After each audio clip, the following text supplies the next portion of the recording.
Si on s'intéresse à la cellule d'Alain Diallo qui s'est exprimée sur le dialogue, je propose de l'entendre, de le réentendre. Nous sommes demandeurs du dialogue. Nous considérons qu'il est urgent d'aller à l'organisation des élections pour mettre en place des institutions légitimes. Mais jusqu'à présent, tous les dialogues qu'il y a eu, on n'a pas abordé ces questions.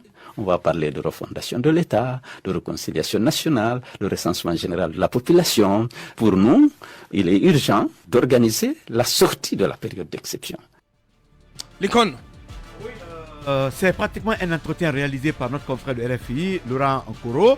Et le seul reproche que celui d'Alain fait aux militaires au pouvoir. Donc ce qu'on note, il est très clair là-dessus. Oui. Ils sont demandeurs du dialogue. Oui, ils sont demandeurs du dialogue. Il semble nous expliquer que jusqu'à maintenant, le dialogue n'a pas été la première préoccupation du CNRD. Oui, pour lui, il y a des rencontres, mais il reproche à la junte de ne s'intéresser, en tout cas, aux questions concernant ce qu'on appelle la refondation de l'État. Et pour lui, un retour à l'ordre constitutionnel est très important parce que pour lui, rien de sérieux ne peut se faire dans ce pays sans la mise en place des institutions républicaines. Alors, Cellou Dalein est allé même jusqu'à toucher d'autres questions liées à la justice, où il parle par exemple de sa sortie du pays.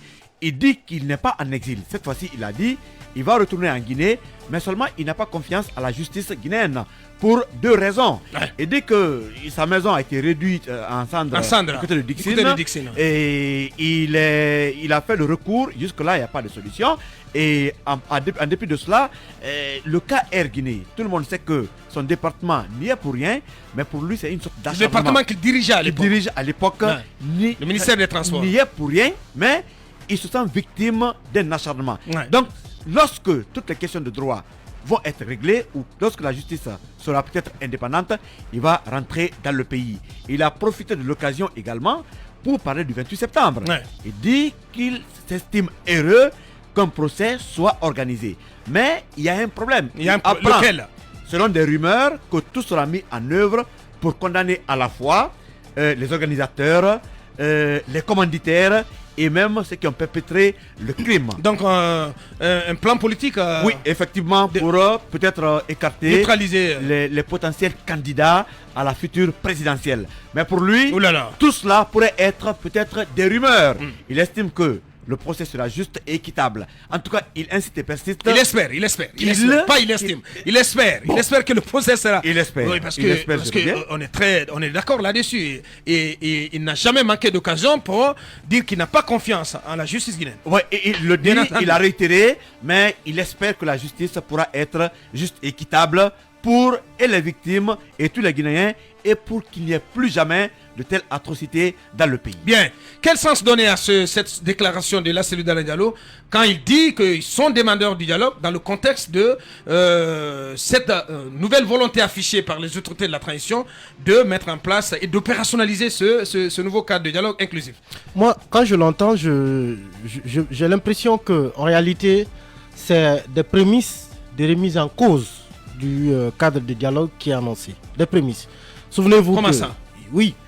Hier, je le disais encore sur ce plateau, deux éléments essentiels vont empêcher celui d'Alain Diallo de venir autour de la table. Ouais. C'est sa maison qui a été détruite avant que la procédure judiciaire n'aboutisse. Ouais. C'est le dossier Air Guinée dans lequel il estime qu'il est victime d'acharnement. Ouais. Et ce sont ces deux éléments que celui d'Alain a cités réellement, quelques heures après. J'ai envie de dire justement que, pour l'instant, quand vous entendez celui d'Alain, vous avez l'impression que ce cadre de dialogue lui-même, qui est créé par le Premier ministre, n'est pas prêt à les accueillir, et donc créé par le président.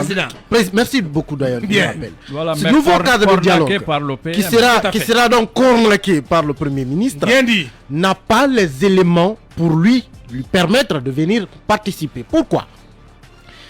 Les premiers dialogues qui ont eu lieu ont planché sur les 10 points de la transition. En tout cas, les premières concertations. Les 10 étapes clés. Les 10 étapes clés de la transition. Jusque-là, ce n'est que de ça que l'on a parlé. Ouais. Et quand vous écoutez vous lisez le décret de création du cadre de dialogue inclusif, il y a un article qui précise que les résultats des concertations sont reversés dans ce nouveau cadre de dialogue. Ouais. Ça veut dire que les éléments... Même si le Premier ministre, on en parlait tout à l'heure, lui, il dit toute sa volonté d'amener tous les acteurs nationaux à œuvrer ensemble. Avocat. Non, attendez quand même, à œuvrer ensemble. Là, je cite, à œuvrer ensemble pour arriver au consensus le plus large sur l'ensemble des questions pendantes. Le consensus. Dans le cadre de la conduite de cette transition. Le consensus le plus large, ça ne veut pas dire le consensus large. Donc, ça veut dire qu'il le limite. Ça veut dire qu'il cherche le maximum. Pas tout, mais il cherche le maximum. C'est possible qu'il manque, le plus large possible. C'est possible que quelque chose manque. Et ça peut être justement, peut-être ça peut être peut-être l'accord de celui d'Alain.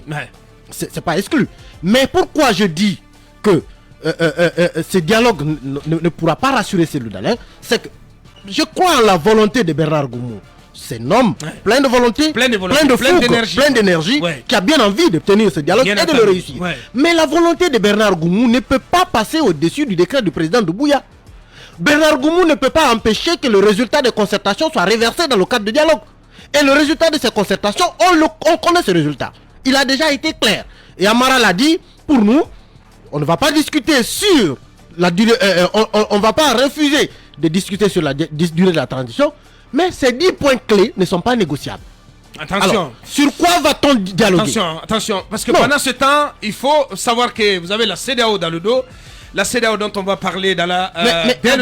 Dr Fodé Fofana, vice-président du parti Union des Forces démocratiques de Guinée, UFDG, a fait une mise au point ce lundi 19 septembre 2022 après la sortie du porte-parole du gouvernement Ousmane Gawal Diallo. L'ancien militant et cadre de l'UFDG, Union des Forces démocratiques de Guinée, s'exprimant chez nos confrères de FIM, a insinué que l'ANAD n'aurait rien à proposer. C'est pourquoi elle continue de poser des préalables pour rejoindre la table du dialogue.